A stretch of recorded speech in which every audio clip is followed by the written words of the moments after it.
একদিন হজরত বরপীর আব্দুল কাদির জিলানী রহমতুল্লাহি আলাই একাকী দেনমগ্ধ অবস্থায় নদীর তীরে এসে পৌঁছালেন। নদীর পাড়ে তখন গ্রামের অসংখ্য নারী তাদের দৈনন্দিন কাজ পানি সংগ্রহ ও দোয়া মুছাই ব্যস্ত। কেউ কলসিতে পানি তুলছে, কেউ বড়া কলসি কাঁধে নিয়ে বাড়ির দিকে যাচ্ছে, আর কেউ বা নদীর সৌন্দর্যে মুগ্ধ হয়ে স্থির দাঁড়িয়ে রয়েছে। এমন সময় হজরতের কানে ভেসে এলো এক নারীর করুণ আর্তনাদ। তার কান্নার ধ্বনি ছিল এতটাই হৃদয় বিতারক যে তা কারো পাষাণ হৃদয়কেও কাঁদাতে সক্ষম। কান্নার তীব্রতায় হজরতের হৃদয় বারাক্রান্ত হয়ে উঠল। তিনি নদীর ঘাটে গিয়ে কান্নার কারণ জানতে প্রকাশ করলেন। একজন স্থানীয় ব্যক্তি এগিয়ে এসে বলল, হুজুর, এই হতভাগিনী নারীর একমাত্র পুত্র ছিল। পুত্র বিবাহের সময় হলে বহু আশা নিয়ে তাকে এক সুন্দরী কন্যার সঙ্গে নদীর অপারে বিবাহ দেন। বরযাত্রীদের নিয়ে বর যখন পানে যাত্রা করল, সবাই আনন্দে ভরপুর ছিল। বিবাহ সম্পূর্ণ হওয়ার পর পরদিন বধূ নিয়ে পানসি যুগে বরপক্ষ ঘরে ফিরেছিল। মাঝ নদীতে হঠাৎ প্রচণ্ড ঝড় উঠল। দামাকা বাতাসে পানসিটি উল্টে যায়। যাত্রী ও মাঝিদের কেউ প্রাণে বাঁচেনি। সবাই নদীর গহ্বরে তলিয়ে যায়। লোকটি কিছুক্ষণ থেমে আবার বলল, দিন যায়, মাস যায়, বছর পার হয়ে যায়, সবাই ধীরে ধীরে ঘটনাটি ভুলে যায়, কিন্তু এই একাকী মা আজও প্রতিদিন নদীর ঘাটে এসে তার সন্তান ও পুত্রবধূর জন্য কাঁদেন। তার বুক ভাঙ্গা কান্না নদীর ঢেউকেও সারা জাগায়। এই করুণ কাহিনী শুনে হজরতের অন্তর দারুণভাবে বিচলিত হয়ে উঠল। তিনি লোকদেরকে বলেন, তোমরা এই মাকে সান্ত্বনা দাও, ইনশা আল্লাহ তার সন্তান তার কুলেই ফিরে আসবে। জনতা সান্ত্বনার চেষ্টা করল, কিন্তু বিদ্যার চোখে জলের দ্বারা থামল না, বরং আরও জোরে সে বিলাপ করতে লাগলো। হজরত নিজে তখন মৃদু কণ্ঠে বললেন, মা, তুমি কেঁদো না, আমি আল্লাহ তাআলার কাছে দোয়া করব, ইনশা আল্লাহ তোমার সন্তান তোমার কাছে ফিরে আসবে। এই কথা শুনে বৃদ্ধ কিছুটা সান্ত্বনা পেল। হজরত তখন নির্জন স্থানে গিয়ে সিজদায় লুটিয়ে পড়লেন, চোখে অশ্রু নিয়ে মুনাজাত করলেন, বললেন, হে দয়াময় আল্লাহ, তুমি তো সব কিছুর ক্ষমতাধর, তুমি তো হও বললেই সব হয়ে যায়। এই মায়ের বুকের যে বেদনা তা তুমি জানো।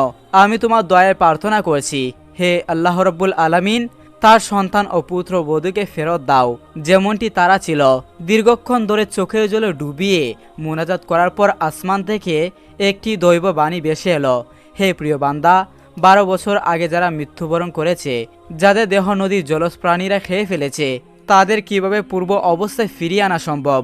হজরত জবাব দিলেন, হে আল্লাহ রব্বুল আলামিন, হে আমার প্রভু, তুমি তোমার কালামে পাকে বলেছ, হও বলার সাথে সাথে সব কিছু হয়ে যায়। কিয়ামতের দিন তুমিও তো মানুষকে নতুন করে সৃষ্টি করে তোমার দরবারে হাজির করবে, তাহলে আজ তাদের ফিরিয়ে আনাও তো তোমার পক্ষে সহজ। আবার দৈব বানিয়ে এলো, হে আব্দুল কাদের, বই করো না, দেখো তোমার প্রভু কি করতে পারেন। চোখ খুলে হজরত আব্দুল কাদের জিলানী রহমতুল্লাহি দেখলেন, নদীর ঘাটে একটি সুন্দর পানসির নৌকা ভেসে এসেছে। সেই নৌকায় সেই বর, তার বধূ এবং সকল সঙ্গী 12 বছর আগে যেভাবে ছিল ঠিক তেমন পোশাকে, তেমন হাসি খুশিতে নিরাপদে তীরে এসে পৌঁছালো। এই অলৌকিক দৃশ্য দেখে উপস্থিত জনতা হতবাক হয়ে নীরব হয়ে দাঁড়িয়ে রইল। বিদ্যামা ছুটি গিয়ে ছেলেকে জড়িয়ে ধরলেন। তার কান্না এবার আনন্দের কান্না হয়ে নদীর ঢেউ ছুঁয়ে গেল। কেঁদে কেঁদে বললেন, হুজুর, আপনার দোয়ায় আমি আমার সন্তান ও পুত্রবধূকে ফিরে পেয়েছি। তখন হজরত আব্দুল কাদের জিলানী রহমতুল্লাহি আলাইহি পরম সন্তুষ্টে দোয়া করে তাকে বিদায় দিলেন। হজরত হাসান বসরি রহমতুল্লাহি আলাহির পূর্ণ নাম হাসান ইবনে আবুল হাসান ইয়াসার আল বসরি। তিনি ছিলেন পারস্যের বংশোদ্ভূত। তাকে তরিতগত পন্থীগণ দ্বিতীয় ইমাম হিসেবে গণ্য করেন। তার কুনিয়াত আবু মোহাম্মদ বা আবু সাইদ। তিনি অলিকুল শিরোমণি এবং একজন বিশিষ্ট তাবি ছিলেন। হজরত হাসান বসরি রহমতুল্লাহি আলাহির সময় সামাউন নামক এক অগ্নি উপাসক তার প্রতিবেশী ছিল। সামাউন দুঃখজনিত রোগে আক্রান্ত হলে প্রতিবেশীর হক আদায় করতে তিনি তাকে দেখতে যান। হজরত হাসান বসরি রহমতুল্লাহি তাকে দেখে বললেন, তুমি তো তোমার জীবনে 70 থেকে 80 বছর আগুনের পূজা করে কাটিয়ে দিলে, এবার অন্তত আল্লাহর উপর ঈমান আনো, তাহলে হয়তো আল্লাহ তাআলা এবং তোমার রোগ নিরাময় করবেন।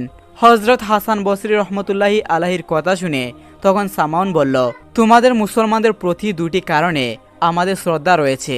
তার একটি কারণ হলো তোমরা সারা জীবন দুনিয়ার কাজে ব্যস্ত থাকো, আর দ্বিতীয় কারণ হলো তোমরা বলো সকলেই মৃত্যু অবধারিত, কিন্তু তোমরা এমন সব কাজ করো যা মৃত লোকদের কাজ নয়। তার কথা শুনে হাসান বসরি রহমতুল্লাহি বললেন, তুমি যে সারা জীবন আগুনের পূজা করলে তা তো তোমার জন্য অনিষ্ট ডেকে আনলো। পক্ষান্তরে আমি কখনো অগ্নি পূজা করিনি, তবুও আগুন আমার কাছে বশতা স্বীকার করে, কারণ আমি যার উপাসনা করি তিনি আমার প্রতি কৃপণ করেছেন। কিন্তু তুমি সারা জীবন অগ্নি পূজা করে বলতে পারবে না যে সে তোমার বাধ্য হয়েছে, বরং সে তোমার ক্ষতি করবে না। তখন সামাউন বলল, না, আগুন আমার কোনো স্পর্শ করতে পারে না। হজরত হাসান বসরি রহমতুল্লাহি বলেন, তাহলে তুমি কিছু আগুন আনো, পরীক্ষা করে দেখি। তখন আগুন নিয়ে আসা হলো। তখন হাসান বসরি রহমতুল্লাহি আলাইহি সামাউনকে আগুনে হাত দিতে বলল, কিন্তু সে বয়ে হাত দিল না। তখন হাসান বসরি রহমতুল্লাহি আলাইহি আল্লাহর নাম নিয়ে আগুনে হাত দিলেন। হাতে ক্ষত হওয়া তো দূরের কথা, হাতের একটি পশমও জ্বলেনি। তখন তিনি বললেন, দেখলে আমার আল্লাহর এত অসীম ক্ষমতা। এমন দৃশ্য দেখে সামাউন অবাক হয়ে গেল। তার মনে হলো এক গভীর অনুশোচনা। তিনি বললেন, ভাই হাসান, 70 থেকে 80 বছর ধরে চরম অন্যায় করে এসেছি, এখন কি তার ক্ষমার সুযোগ আছে? তাহলে মুক্তির উপায় বলে দাও। হাসান বসরি রহমতুল্লাহি বলেন, নিশ্চয়ই আছে। তুমি ইসলামী শিক্ষা নাও, তারপর পবিত্র হৃদয় আল্লাহ তাআলার কাছে প্রার্থনা করো, তিনি তোমাকে অবশ্যই মুক্তি দিবেন। সামাউন বললেন, মৃত্যুর পর শাস্তির পরিবর্তে আল্লাহ আমাকে মুক্তি দিবেন। এই মর্মে যদি তুমি আমাকে একখানা পত্র লিখে দাও তাহলে আমি মুসলমান হতে পারি। হজরত হাসান বসরি রহমতুল্লাহি তার কথা মতো একখানা কাগজে পত্র লিখে সামাউনের হাতে দিলেন। সামাউন আবার কাগজে উপস্থিত ব্যক্তিদেরকে নিয়ে সই করিয়ে তা আবার হাসান বসরি রহমতুল্লাহি আলাইহির নিকট ফিরিয়ে দিয়ে বললেন, মৃত্যুর পর কাফন করার পর পত্রখানা আমার সঙ্গে দিও, তুমি নিজের হাতে গোসল করিয়ে আমাকে কবরে শুয়ে দিও। অতঃপর সামাউন ইসলাম গ্রহণ করল। আর অনেকদিন পর তিনি মারা গেলেন। অতঃপর তার ইচ্ছা অনুযায়ী সব কাজ শেষ করা হলো। তার দাফন কাফন সম্পূর্ণ করে হাসান বসরি রহমতুল্লাহি আলাইহি মনে মনে নিজের কথা ভাবতে লাগলেন, কারণ তিনি নিজেকে পাপী বলে ভাবতেন। এখন তিনি ভাবতে শুরু করলেন, অন্যের প্রতি প্রতিশ্রুতি দিয়ে মস্ত বড় ভুল করলাম, এখন আমার মতো পাপীর মুক্তির প্রতিশ্রুতি কে দেয়? সারা রাত তিনি আল্লাহ তাআলার দরবারে হাত তুলে রইলেন। সে এক অবিরাম অন্ধহীন প্রার্থনা। শেষ রাতে তিনি স্বপ্নে দেখলেন সামাউনের মাথায় চকচকে সুন্দর মুকুট, সুন্দর পোশাক পরে জান্নাতের বাগানে ঘুরে বেড়াচ্ছে। তিনি তাকে জিজ্ঞাসা করলেন, কি খবর সামাউন ভাই, তোমার অবস্থা কি?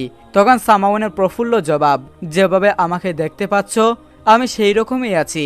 আল্লাহর রহমতে আমার কোনো অসুবিধা হয়নি, আল্লাহর দিদারও লাভ করেছি। তোমার পত্রখানা খুব কাজে দিয়েছে। এই বলে পত্রখানা তিনি হজরত হাসান বসরি রহমতুল্লাহি আলাইহির কাছে ফিরিয়ে দিলেন। হঠাৎ তখন হজরত হাসান বসরি রহমতুল্লাহি আলাইহির ঘুম ভেঙে গেল। তিনি অবাক হয়ে দেখলেন, সত্যি সামাউনের পত্রখানা তার হাতের মুঠোয়, যেন স্বপ্ন নয়। এইমাত্র সামাউন সশরীরে এসে পত্রখানা তাকে দিয়ে গেল।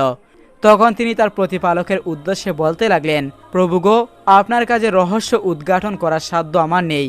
সারা জীবন যে আগুনে পড়ে থাকলো তাকে মাত্র একবার কালেমা পড়ার কারণে আপনি মুক্তি দিলেন। শুধু তাই না, তাকে দেখাও দিলেন। তাহলে যারা আজীবন ঈমানে রয়েছে তাদের যে আপনি মুক্তি দিবেন তা কোনো সন্দেহ নেই। বন্ধুরা, এই ছিল আমাদের আজকের ভিডিও। এইরকম ভিডিও পেতে চ্যানেলটিকে সাবস্ক্রাইব করে রাখুন। আসসালামু আলাইকুম বন্ধুরা, আজকে আমরা জানবো ফেরেশতারা কিয়ামতের দিন যাদেরকে হাউজে কাউসার থেকে তাড়িয়ে দিবেন। কোন শ্রেণীর ব্যক্তিরা হাউজে কাউসারের পানি পান করার সৌভাগ্য নসিব হবে? কোন ব্যক্তি সর্বপ্রথম হাউজে কাউসারের পানি পান করবেন? চলুন তাহলে ভিডিওটি শুরু করা যাক। কিয়ামতের দিনটি প্রচন্ড উত্তপ্ত থাকবে। সূর্যকে মানুষের কাছে আনা হবে, তা হবে তাদের থেকে এক ফরসাক অর্থাৎ 3 মাইল দূরে। ব্যক্তির আমল অনুযায়ী তাদের গামের মধ্যে অবস্থান করবে। কারো গাম হবে টাকনুর সমান, কারো হাঁটুর সমান, কারো কোমর সমান, আবার কারো মুখের সমান। পানির পিপাসায় মানুষ অস্থির হয়ে একটু সুপারিশের জন্য সবাই একে অন্যের কাছে ঘুরবে। সেখানে রাসূল সাল্লাল্লাহু আলাইহি সাল্লামের একটি হাউজে কাউসার থাকবে। আনাস রাদিয়াল্লাহু আনহু বলেন, একদিন নবী করিম সাল্লাল্লাহু আলাইহি সাল্লাম মসজিদে আমাদের সামনে উপস্থিত ছিলেন। হঠাৎ তার মধ্যে ত্রন্দা অথবা এক প্রকার অচেতনতার ভাব দেখা দিল। অতঃপর তিনি হাসি মুখে মাথা উঠালেন। আমরা জিজ্ঞাসা করলাম, ইয়া রাসূলুল্লাহ, হাসির কারণ কি? তিনি বললেন, এই মুহূর্তে আমার নিকট একটি সূরা নাজিল হয়েছে। অতঃপর তিনি বিসমিল্লাহ সহ সূরা আল কাউসার পাঠ করলেন এবং বললেন, তোমরা জানো কাউসার কি? আমরা বললাম, আল্লাহ ও তার রাসূল ভালো জানেন। তিনি বললেন, এটা জান্নাতের একটি নহর। আমার রব আমাকে এটা দেবেন বলে ওয়াদা করেছেন। এতে অজস্র কল্যাণ আছে এবং এই হাউজে কিয়ামতের দিন আমার উম্মত পানি পান করতে যাবে। এর পানি পান করার পাত্র সংখ্যা আকাশে তারকার মতো হবে। তখন কতক লোককে ফেরেশতারা হাউজে কাউসার থেকে তাড়িয়ে দিবেন। আমি বলবো, হে রব, সে তো আমার উম্মত। আল্লাহ তাআলা বলবেন, আপনি জানেন না, আপনার পরে তারা নতুন মত ও শপথ অবলম্বন করেছেন। মুসলিম হাদিস নম্বর 400। কাউসার হলো জান্নাতের একটি ঝর্ণার নাম, যার পানি দুধের চেয়েও শুভ্র, বরফের চেয়েও ঠান্ডা, মধুর চেয়েও মিষ্টি, মিষ্কের চেয়েও অধিক সুঘ্রাণযুক্ত, যা অনেক প্রশস্ত, দৈর্ঘ্য ও প্রস্থের সমান। তার কোণসমূহের প্রত্যেক কোণ 1 মাসের রাস্তা। তার পানির মূল উৎস হলো জান্নাত। জান্নাত থেকে এমন দুটি নলের মাধ্যমে তার সরবরাহ কাজ সমাধা হয়ে থাকে, যার একটি স্বর্ণের অপরটি রূপের। তার পেয়ালা সমূহের সংখ্যা আকাশের তারকারাজির মতো। এক হাদিসে নবী করিম সাল্লাল্লাহু আলাইহি সাল্লাম বলেন, আমার হাউজের আয়তন হচ্ছে আইলা, বাইতুল মুকাদ্দাস থেকে সানাত পর্যন্ত, আর সেখানে পেয়ালার সংখ্যা আকাশের তারাকার মতো বেশি। তা থেকে যে পান করবে সে আর কখনো পিপাসিত হবে না। রাসূলুল্লাহ সাল্লাল্লাহু আলাইহি সাল্লাম আরো বলেন, আমার হাউজ 1 মাসের রাস্তা, তার কোণসমূহ একটির সমান, তার পানি দুধের চেয়েও সাদা, তার গান মিষ্কের চেয়েও বেশি উত্তম, তার পেয়ালা সমূহ আকাশে তারকার মতো বেশি ও উজ্জ্বল। যে তা থেকে পান করবে সে আর কখনো পিপাসার্ত হবে না।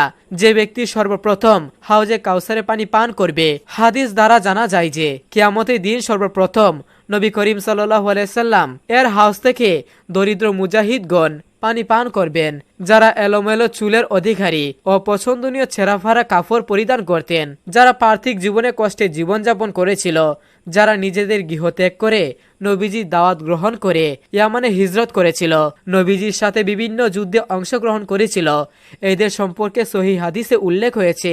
নবী করিম সাল্লাল্লাহু আলাইহি সাল্লাম বলেন, আমি আমার হাউজের পাশে থাকব, ইয়ামিনবাসীদের জন্য সর্বসাধারণ লোকদেরকে সরিয়ে দেব। আমি আমার লাঠি দিয়ে হাউজের পানির উপর আঘাত করব, যাতে তাদের উপর তা প্রবাহিত হয়। এরপর নবী করিম সাল্লাল্লাহু আলাইহি সাল্লামকে সে হাউজের প্রশস্ততার সম্বন্ধে প্রশ্ন করলে তিনি বললেন, আমার স্থান থেকে আম্মানের ব্যবধানের সমান। পুনরায় সে হাউজের পানির সম্বন্ধে প্রশ্ন করলে তিনি বললেন, দুধের চেয়েও অধিক শুভ্র ও মধুর চেয়ে অতি মিষ্টি। জান্নাত থেকে প্রবাহিত দুটি নালা দিয়ে সে হাউজের মাঝে পানি আসতে থাকে। তার একটি নালা সোনার এবং অপরটি রূপার। এ ঝর্ণা থেকে নবী করিম সাল্লাল্লাহু আলাইহি সাল্লামের সেই উম্মত পানি পান করতে পারবে, যারা তাদের জীবনকে নবী করিম সাল্লাল্লাহু আলাইহি সাল্লামের সুন্নাহ মোতাবেক সাজাতে সক্ষম হয়েছে, বিদআত থেকে দূরে থাকতে পেরেছে, যারা দ্বীনের নামে নতুন নতুন জিনিস আবিষ্কার করে এবং নিজেদের পার্থিব স্বার্থে সেগুলো দিন বলে চালিয়ে দেয়, ইবাদত মনে করে, মানুষকে বিদাত করার প্রতি উপলব্ধ করে, তারা হাউজে কাউসারের পানি পান থেকে বঞ্চিত হবে। নবী করিম সাল্লাল্লাহু আলাইহি সাল্লাম বলেন, নিশ্চয়ই আমার হাউজ থেকে কতক সংখ্যক ব্যক্তি সরিয়ে দেবে, যেরূপ অচেনা উটকে সরিয়ে দেওয়া হয়। যারা যারা হাউজে কাউসারের পানি থেকে বঞ্চিত হবে, এক, যারা নবী করিম সাল্লাল্লাহু আলাইহি সাল্লামের হাতে ইসলাম গ্রহণ করেছেন কিন্তু তার ইন্তেকালের পর ইসলাম ধর্ম ত্যাগ করে মুরতাদ হয়েছেন। 2, যারা নবীদের শেষ জীবনেই ইসলাম পরিত্যাগ করে মুরতাদ হয়েছে। 3, মুনাফিক, যারা অন্তরে কুফরি লুকিয়ে প্রকাশ্যে ইসলামের দাবি করে থাকে। 4, যারা নবীদের সুন্নাহকে বাদ দিয়ে বিদাতের আবিষ্কার করে থাকে, যেমন রাফিজি খারেজিরা। 5, কবিরা গুনাহের মুরতাকিব, যারা বারংবার কবিরা গুনাহ করে থাকে। হাদিসে আছে, জাবির বিন আব্দুল্লাহ রাদিয়াল্লাহু থেকে বর্ণিত, নবী করিম সাল্লাল্লাহু আলাইহি সাল্লাম বলেছেন, আমার পর খুব শীঘ্রই অত্যাচারী শাসক আসবে, যারা তাদের সাহায্য করবে এবং জুলুম দেখে নীরব থাকবে। তারা আমার উম্মত নয়। হাশরের মাঠে আমি তাদেরকে হাউজে কাউসার থেকে তাড়িয়ে দিব। আল্লাহ তাআলা আমাদেরকে নবীজির সুন্নাহ মোতাবেক জীবনযাপন করার তৌফিক দান করুন। সকল প্রকার বিদআত থেকে হেফাজত করুন। প্রিয় বন্ধুরা, ভিডিওটি কেমন লেগেছে অবশ্যই আপনাদের মন্তব্য জানাবেন। ভালো থাকুন, সুস্থ থাকুন। আল্লাহ হাফিজ।